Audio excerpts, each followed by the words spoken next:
In today's video, I'm going to teach you how to create a TradingView account. We'll go from the very first search all the way to your account being set up using a simple Google sign-in to keep things quick and easy.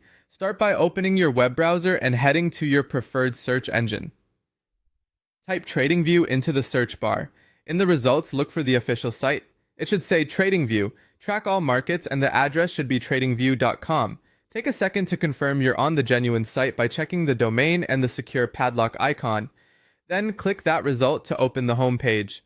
On the TradingView homepage, find the Get Started for Free button. It's usually at the top right of the page.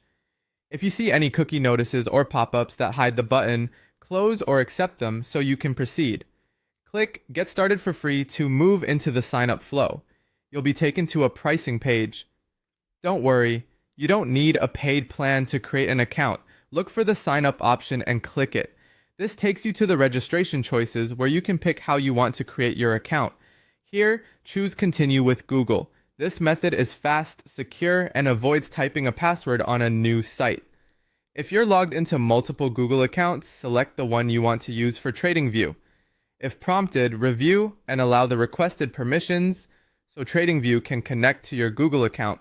If you need to switch accounts, you can sign out of the wrong one or open a private window to pick the correct profile. Next, you'll see a screen to set your username.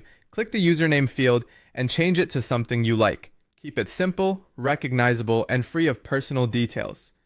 If the name you want is taken, try adding a short word or number. You can usually adjust this later, but picking a clear username now makes sharing ideas and charts easier. You'll also see a few tick boxes. These typically confirm that you agree to the terms and privacy policy and meet the age requirements. Read them if you'd like more detail, then check the boxes to continue.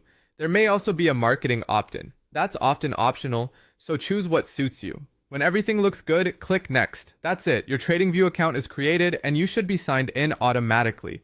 From here, you're ready to explore charts, create watch lists, and personalize your workspace. If you followed along step by step, you're all set. Thanks for watching and enjoy your new TradingView account.